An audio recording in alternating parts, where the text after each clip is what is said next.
Good morning students. Last topic में हमने स्लेजनेला के वेजिटेटिव स्लेजनेला की इंटरनल एंड एक्सटर्नल मॉर्फोलॉजी समझी थी। आज हम समझेंगे स्लेजनेला की reproduction vegetative and bye means of spores. तो सबसे पहले जो रिप्रोडक्शन है स्लेजनेला में, वेजिटेटिव रिप्रोडक्शन जो है, ये दो टाइप से इसमें रिप्रोडक्शन है, वेजिटेटिवली और बाय मींस ऑफ स्पोर्स। तो जो वेजिटेटिव रिप्रोडक्शन है इसमें they reproduce by means of tubers and bulbils, by fragmentation and by resting buds. तो सबसे पहले जो ट्यूबर्स से जो बनते हैं ये सेल्स, जैसे कुछ स्पीशीज़ में यहाँ पे ट्यूबर्स और बुलबिल्स बनते हैं। ये जो ट्यूबर्स और बुलबिल्स हैं ये upper part of the plant में भी बन सकते हैं, और जो मिट्टी में दबा हुआ पार्ट है सबटरेनियन, वहाँ पे भी ये बन सकते हैं। और वहाँ से ये जब फेवरेबल कंडीशंस होती हैं तो ये जर्मिनेट होकर नया प्लांट बना देते हैं bye means of fragmentation. Fragmentation से कैसे बनता है कि जो जैसे स्लेजनेला रुपेस्ट्रिस जो कि बहुत कॉमन स्पीशीज़ है स्लेजनेला की, इसमें फेवरेबल कंडीशंस में जो रूट्स हैं वो प्लांट से दे प्रोड्यूस रूट्स, और ये जो रूट्स हैं जब ये अलग होती हैं पेरेंट प्लांट से तो ये नया प्लांट बना देती हैं। और बाय रेस्टिंग बड्स, अब कुछ स्पीशीज़ ऐसी हैं जहाँ पे कि जब अनफेवरेबल कंडीशंस होती हैं तो जो एरियल ब्रांचेस हैं वो एक कुछ डॉर्मेंट बड्स बनाते हैं। बाकी प्लांट अगर सूख भी जाता है तो ये जो बड्स हैं ये एग्जिस्ट करती हैं, और फेवरेबल कंडीशंस में ये बड्स जो है ये एक नया प्लांट बना देती हैं। तो अगर हम ये देखें यहाँ पे, ये देखिए ये जैसे रूट्स हैं, ये रूट्स जो हैं, ये ट्यूबर, ये यहाँ ट्यूबर दिख रहा है, ये रूट्स जो हैं ये बन जाती हैं और ये रूट्स टूट के नया प्लांट बना देती हैं। और ट्यूबर्स और बुलबिल्स भी इसी तरह से बनते हैं। अब अगर हम इसकी रिप्रोडक्शन देखें बाय मींस ऑफ स्पोर्स, तो ये जो प्लांट है स्लेजनेला ये हेट्रोस्पोरस प्लांट है। यहाँ पे दो टाइप के स्पोर्स बनते हैं, दो टाइप के स्पोरेंजिया हैं, और उन दोनों टाइप्स में दो टाइप के स्पोर्स बनते हैं। जैसे दो टाइप के जो स्पोरेंजिया हैं वो हैं मेगास्पोरेंजिया और माइक्रोस्पोरेंजिया। मेगास्पोरेंजिया, मेगा मतलब बिग, माइक्रो मतलब स्मॉल।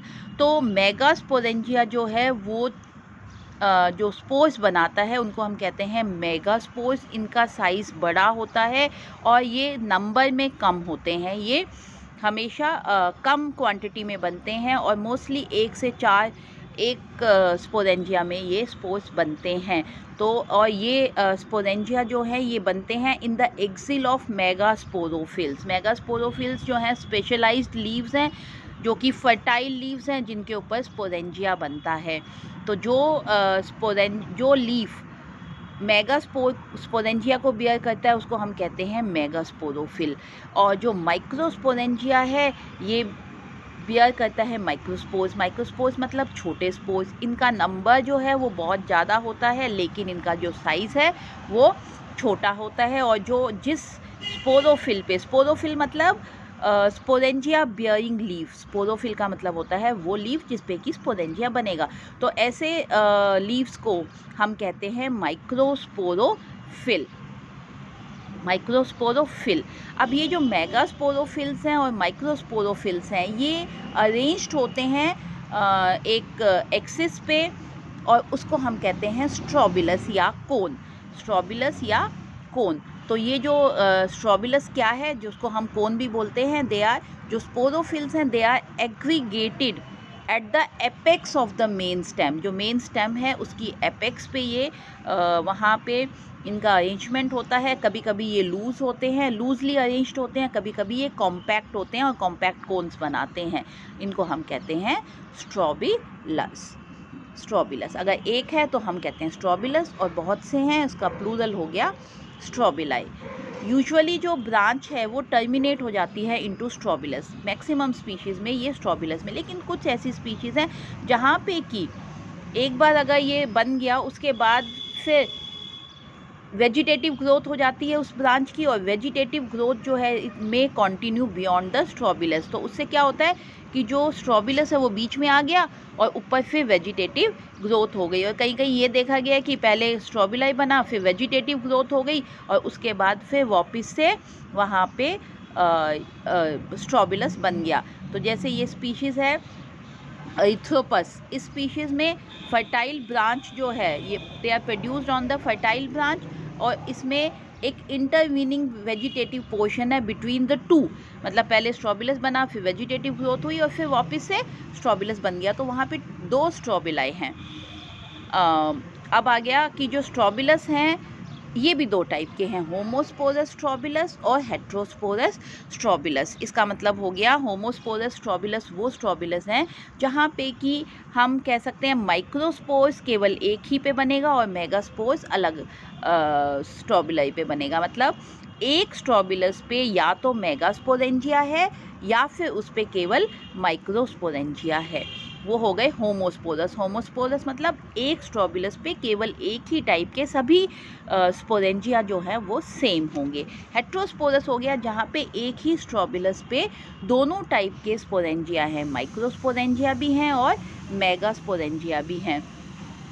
अब जो मेगास्पोरेंजिया हैं, अब इनकी पोजीशन हेट्रोस्पोरस में इनकी भी जो पोजीशन है मेगास्पोरेंजिया की और माइक्रोस्पोरेंजिया की, ये अलग अलग स्पीशीज़ में अलग अलग है। जैसे अगर हम रुपेस्ट्री स्पीशीज़ देखें तो इसमें जो मेगास्पोरेंजिया है ये हमेशा बेस पे होते हैं और जो माइक्रोस्पोरेंजिया है वो अपर पार्ट ऑफ स्ट्रॉबिलस पे है। इसी तरह से क्रेजुआना स्पीशीज़ में हम देखें तो नीचे केवल एक ही मेगास्पोरेंजिया है, बाकी सबके सब माइक्रोस्पोरेंजिया है, लेकिन हेट्रोस्पोरस है, मतलब दोनों हैं एक पे। और इक्विफोलिया में अगर हम देखें तो एक साइड पे एक लाइन में मेगास्पोरेंजिया है और दूसरी लाइन में माइक्रोस्पोरेंजिया है। और कुछ ऐसे भी हैं जहाँ पे कि कोई डेफिनेट पैटर्न नहीं है, इंटरमिंगल्ड हैं, कहीं पे भी पोजीशन हो सकती है मेगास्पोरेंजिया की और माइक्रोस्पोरेंजिया की। देखिए ये है diagram of, this is diagram of strobilus, ये सब ये जो है। अब इसमें आप देखिए इसमें क्या है, ये रुपेस्ट्रीज में मैंने बताया था अभी आपको कि नीचे वाले जो हैं बेस पे, ये जो बेस पे हैं ये तो है मेगास्पोरेंजिया, और जो ऊपर वाले हैं ये सब हैं माइक्रोस्पोरेंजिया है। अब ये सेकंड स्पीशीज़ जो है क्रेजुआना, इसमें देखिए आप केवल एक, ये नीचे ये मेगास्पोरेंजिया है, बाकी सबके सब माइक्रोस्पोरेंजिया है। फिर थर्ड स्पीशीज़ मैंने बताई थी इनिक्विफोलिया, इसमें एक लाइन में ये मेगास्पोरेंजिया है और यहाँ पे ये माइक्रोस्पोरेंजिया है। और फोर्थ वन जहाँ पे कोई ऐसा पर्टिकुलर पैटर्न नहीं है, वहाँ पे कोई भी पोजीशन हो सकती है। तो ये सभी टाइप्स यहाँ पे पाए जाते हैं स्ट्रॉबिलस में। अब अगर हम इसका डेवलपमेंट देखें तो डेवलपमेंट जो है सेम होता है माइक्रोस्पोरेंजिया का और मेगास्पोरेंजिया का इनिशियल स्टेजेस पे, शुरू वाली स्टेजेस पे। इसमें आप देखिए यहाँ पे अगर हम ये टेबल देखें, इससे मैं आपको बताती हूँ। सबसे पहले तो स्पोरेंजियल इनिशियल है, ये देखिए ये स्पोरेंजियल इनिशियल है। ये स्पोरेंजियल इनिशियल जो है इसमें पेरिक्लाइनल डिवीजन होता है और एक आउटर जैकेट इनिशियल बन जाता है और अंदर वाला इनर आर्किस्पोरियल इनिशियल। जो जैकेट इनिशियल है इसमें पेरिक्लाइनल डिवीजन होगा और टू लेयर्ड स्पोरेंजियल जैकेट बन जाएगी, ये बना देंगे जैकेट। तो जैकेट कितनी है, 2 लेयर्ड। और जो ये वाला इनर आर्किस्पोरियल इनिशियल है ये बना देगा डिवाइड होके स्पोरोजिनस सेल्स। स्पोरोजिनस सेल्स की जो सबसे आउटर लेयर है वो बनाती है टैपेटम और अंदर वाले सेल्स बनाते हैं spore mother cells. Spore mother cells में मियोसिस होती है, क्या होती है, मियोसिस, और बन जाते हैं स्पोर्स। तो जो स्पोर्स हैं वो कैसे हैं, स्पोर्स होते हैं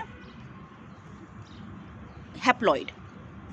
स्पोर मदर सेल्स तक क्या है, 2n, और यहाँ पे बीच में क्या हो गई, मियोसिस। मियोसिस हमेशा स्पोर मदर सेल्स में होती है और बन गए स्पोर्स। तो स्पोरेंजियल इनिशियल से outer jacket initial, inner archesporial initial, फिर ये 2 लेयर्ड स्पोरेंजियल जैकेट बन गया और यहाँ पे बन गए ये। अब जो फ़र्क है किसमें, माइक्रो में और मेगा में, वो क्या है कि जो स्पोर मदर सेल्स हैं उस यहाँ पे वो इन केस ऑफ माइक्रोस्पोरेंजिया वो सभी के सभी डिवाइड होके, और जो स्पोर मदर सेल्स हैं वो सभी के सभी जो है बहुत से माइक्रोस्पोर्स बना देते हैं और उनका साइज़ जो है वो छोटा है लेकिन नंबर जो है वो ज़्यादा है। और जो मेगास्पोरेंजियम है इसमें केवल एक मेगास्पोर मदर सेल जो है वो फंक्शनल रहता है, उसमें बहुत से रहते हैं, इसमें केवल एक मेगास्पोर, या एक से ज़्यादा भी हों तो 2 या 4 इस तरह से ज़्यादा नहीं होते। और ये सब के सब जब मियोटिकली डिवाइड होते हैं तो इन्होंने 4 बनाए या 8 बनाए, और वो जो हैप्लॉइड हैं वो मेगास्पोर्स, उनमें भी कभी कभी मेगास्पोर्स बने बाद भी केवल 1 या 4 बचते हैं, बाकी सब डिसइंटीग्रेट हो जाते हैं। जैसे अगर 1 है तो 1 में 4 बने, और कभी कभी इन 4 में से भी केवल 1 ही फंक्शनल रहता है, बाकी सब जो है वो डिसइंटीग्रेट हो जाते हैं। और माइक्रोस्पोरेंजिया में वो मैक्सिमम जो है वो फंक्शनल रहते हैं, और वो सब के सब मियोसिस करते हैं, इसलिए उनका साइज़ जो है स्पोर्स का वो छोटा होता है, लेकिन जो नंबर है वो ज़्यादा होता है। अब आप देखिए ये है, दिस इज़ ये आ गया हमारा माइक्रोस्पोरेंजिया, जिसमें हम देख रहे हैं ये 2 लेयर्ड वॉल है और ये अंदर बहुत से माइक्रोस्पोर्स हैं। और ये है मेगास्पोरेंजियम, जिसमें ये 2 लेयर्ड वॉल है और केवल एक मेगास्पोर मदर सेल था, उसमें डिवीजन हुई मियोसिस की, 4 स्पोर्स बन गए।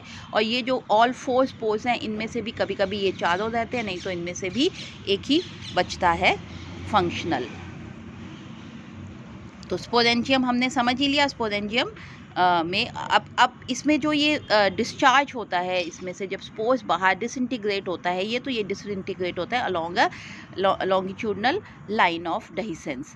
तो यहाँ पे लाइन ऑफ डेहिसेंस होती है जो कि प्रेजेंट होती है इस वॉल पे, आउटर वॉल पे, जहाँ से कि ये स्पोर्स जो है ये बाहर आते हैं। तो अगर हम इसका डिफरेंसेस देखें या कंपेयर करें माइक्रोस्पोर्स को मेगास्पोर्स को, तो देखिए आप, माइक्रोस्पोर्स जो है ये स्फेरिकल शेप के हैं और इनका साइज़ बहुत छोटा है। They are 0.015 to 0.6 mm in size diameter में। और यहाँ देखिए आप, डायमीटर 0.15 आ गया, कितना फ़र्क आ गया यहाँ से।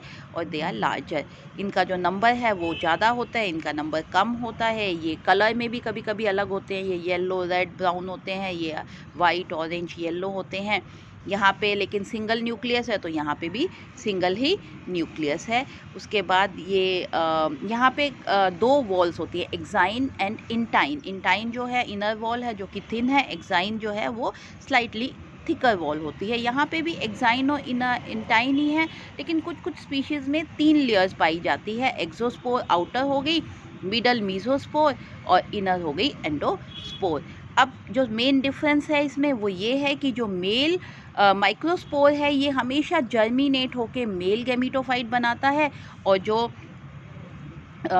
मेगास्पोर है ये फीमेल गैमीटोफाइट बनाता है। थैंक यू बच्चों।